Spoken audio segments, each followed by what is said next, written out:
morning. It is Monday, the 19th of January. I'm Méabh Mc Mahon, and this is Europe Today, your daily dose of European news and analysis live here on Euronews. Coming up today, European lawmakers say they will not be blackmailed as they respond to President Donald Trump's threats of tariffs against countries voicing support for Greenland. As the US president signals a tougher economic stance towards allies, concern is growing here in Brussels of a looming trade war. An emergency EU summit has been scheduled for Thursday. For more on what President Trump is planning and what exactly it could mean for Europe's economy, we can now head to the Swiss village of Davos to the World Economic Forum, where our EU editor Maria Tadeo is standing by for us. Good morning, Maria. Just tell us, what exactly is President Trump threatening and what could it mean for our viewers? Well, good morning, May, from this Davos special, of course, a World Economic Forum kicking off this weekend. A dramatic weekend, as you say, President Trump saying he would slap 10% tariffs on 8 European countries, including Germany, France, and Denmark, for playing, quote, dangerous games around Greenland and the Arctic. That tariff could go all the way to 25% by June if the complete and total sale, that's a quote, of Greenland is not sealed by then. Obviously, that has triggered a furious and very fast reaction from the Europeans, saying they cannot agree to this blackmail. As you say, yesterday there was a summit of European ambassadors, an extraordinary meeting, and they held talks for almost 3 hours. We understand, and a diplomat familiar with the matter told Euronews that multiple discussions were held, multiple tools were presented in terms of what could this response look like. At this point, we should stress, however, the EU has decided not to deploy the anti-coercion tool. Remember, that is a trade bazooka to some extent that could really shut off access to American companies to the single market. They have, however, revived a list of potential retaliatory tariffs of 93 billion euros that could be done if there is no deal before that February 1st deadline for the tariffs that President Trump is threatening to go into effect. But they still say there is a diplomatic way out, and there's still, of course, the way of dialogue, and that is always what the EU prefers. Of course, we should note that for the Europeans, it is clear that if no solution is found before the end of the month, well, obviously the EU and the US will be heading into a trade war. That scenario, I repeat, is one that Brussels wants to avoid at this hour. Well, you mentioned dialogue, Maria, and of course EU leaders are hoping to encounter President Trump there in Davos in the corridors of the World Economic Forum. What should we expect from those meetings?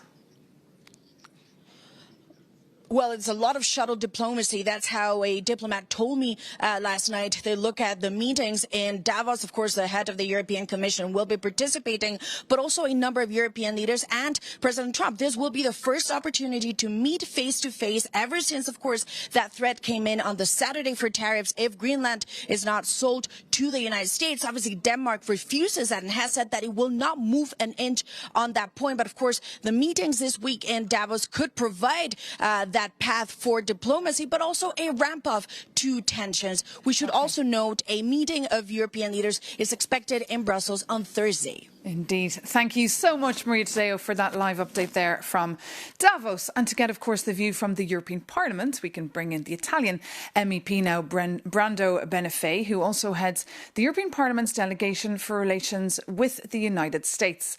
Good morning, Mr. Benifei. Thank you so much for joining us here live on Europe Today. Thank you. Good morning. So look, if President Trump does follow through with his threats, we're looking at a full-blown trade war. What will that mean for Europeans? Well, we are brought in this direction by the escalation that was built by President Trump. We do not want to be here. We have been always clear. We value the transatlantic relationship. We want good relations with the United States. But what is happening in these days is crossing another red line. In fact, it's threatening a NATO country. Greenland is part of Denmark. And so I think a very important thing is that whatever deterrence measures we propose, which can be further tariffs in case Trump goes on with his intent, or the anti-coercion instrument that will damage US economy. The important thing is that we are clear what are the conditions for this to be activated. My experience working on the relations with the US is that we are not credible if we just say we are ready to use measures, but we do not clearly, calmly say what are the conditions for that to be triggered. And in my view, we should set a clear deadline. If in a few weeks we do not have clarity and an agreement on the future of Greenland, I think we need to be clear that the measures will be activated. Because now, of course, the EU is choosing diplomacy over these punitive tools.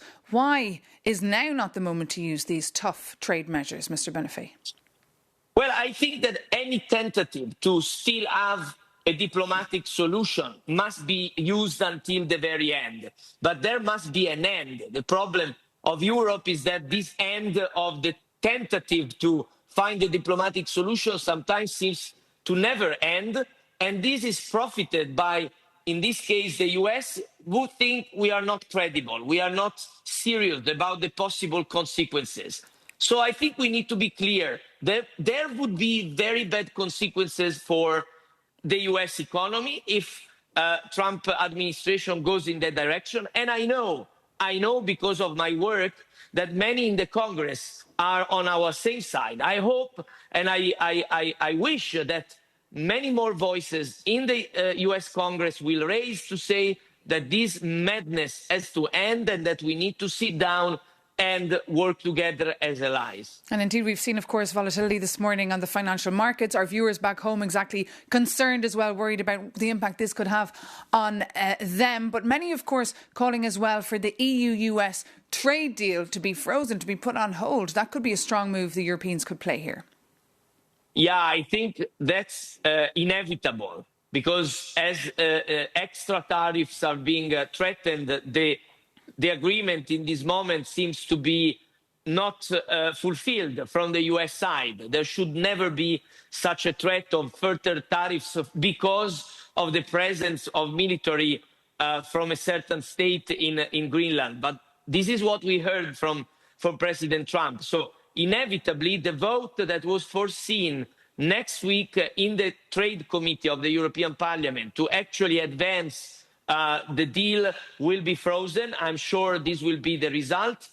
I hope that we will be able to resume this work soon and that the relations go back to normal. But this is not the situation today, and I think we need to be very serious. Indeed, Brando Benifei, thank you so much for joining us this morning here live on Euronews. MEPs, of course, will discuss this crisis situation in Greenland and the impact of this major trade dispute at their plenary session taking place this week in Strasbourg. Our Jakob Yanis explains how we got here and why it matters to you. Greenland is not for sale, but that will not stop the most famous real estate investor. And to get it, Trump is literally ready to put the transatlantic alliance on ice. And here is the big picture. Starting this February, Trump will hit 8 European countries that openly oppose his Greenland takeover with a 10% tariff. His demand? Sell the island or pay up. However, the US is EU's biggest business partner. Trade in goods and services hits a staggering 1.6 trillion euros a year. And unlike the deficit with China, this relationship is healthy. Trade is balanced with a gap of just 3%. But trade wars are no joke. US exports to Europe support over 2 million American workers, while European investment in the US employs over 3.5 million. And for us, it's even bigger. Exports to the US support 5 million European jobs, and US companies here employ another 4.5 million. Now that freeze is over. In response, the leader of the biggest European Parliament party, Manfred Weber, says the EU-US trade pact is not possible at this stage. And Brussels is stuck. It still has the anti-coercion instrument, a trade bazooka ready to hit back, but some are hesitating to pull the trigger. Meanwhile, last Saturday, the EU rushed to sign the Mercosur deal to replace the unreliable US market with Latin American partners. Big politics is usually distant, but this time it's about your job and your wallet, so buckle up. And this week, EU leaders are meeting Trump in Davos. Let's hope they bring winter coats, as they will get a frosty reception. And for more on how this tariff dispute could overshadow the World Economic Forum taking place in the snowy village of Davos, we can head back there now and bring in Maria Tadeo once more, who's joined, in fact, by the managing director of the whole forum. Maria? Yes, of course, and we'll be live this entire week from Davos, and I'm very happy to say we're joined by Maria Tadeo, who is a managing editor, as you say, but also director, and chief business officer at the World Economic Forum. Sir, thank you very much. You say a forum like this provides a platform for dialogue, but the world is in disarray. We saw that over the weekend. Is dialogue really an option? No, we are convening leaders from around the world at a very pivotal time for global geopolitics. It is a very contested geopolitical and geoeconomic environment. So a platform like this is actually needed more than ever for people to come together, engage, and have that dialogue, given the velocity of change geopolitically and geoeconomically that we're seeing happening all around us. And of course, as we said at the top of the show, there will be important meetings between European leaders and President Trump. Just out of curiosity, and I'm sure our viewers really care about this, President Trump is not an easy guest to book. How does that happen?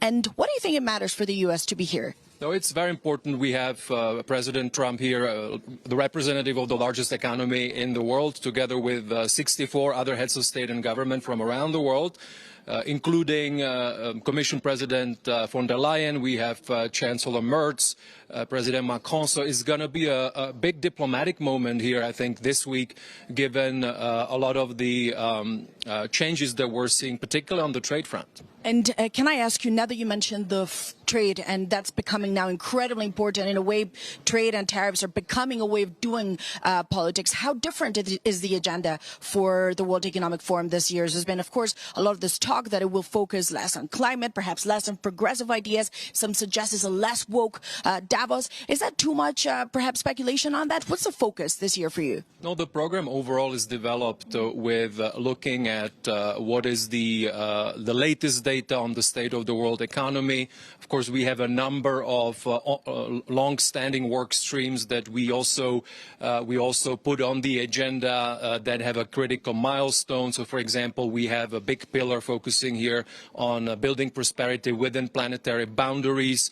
We have a big pillar on investing better in people. But, of course, also issues related to technology, the AI revolution, and geopolitics are also a big part of the agenda. So the social component still matters, or would you say this is a more business-minded, business-focused Davos? No, for example, the pillar on investing in people is really all about how do you prepare people for the new economy that is emerging. So there is a number of sessions that are really having a very clear-eyed view of what it means for communities and people around the world. And so there's two final questions I want to ask you. There's been a lot of speculation that Iran's foreign minister will be participating this week. Can you confirm that? And again, is that in the spirit of dialogue? Because a week ago it looked like it was going to be a war. The Iranian foreign minister was invited some time ago, and we don't have right now a session with him in the program. And just lastly, by the time we get to Friday, what's a good Davos? Just very briefly, what does a good Davos look like? Given the stakes that we now see in particularly economic diplomacy, we will have a lot of those protagonists here that I mentioned, so that we hope that we can play a role in facilitating engagement and dialogue on a very important issue for Europe and for all stakeholders. Well, sir, thank you very much. And of course, the World Economic Forum continues this entire week. Will be live, a platform for dialogue. We'll have to wait and see. Indeed, Maria Tadeo, thank you so much for that. And of course, to Méabh Mc Mahon, the Managing Director of the World Economic Forum. And for more on what's going on in Davos, do follow our special coverage on Euronews, including a daily evening show. And of course, for updates on the tragic train crash that took place in Spain last night, do visit our website, euronews.com, or download our app. That's it for today. See you tomorrow.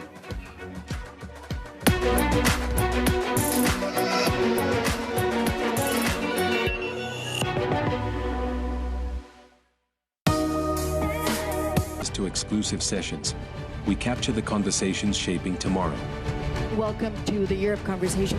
Euronews sets up the agenda with live panel discussions, VIP events, and daily news coverage. Engage with us in forward-looking discussions with world decision makers. Euronews. World weather.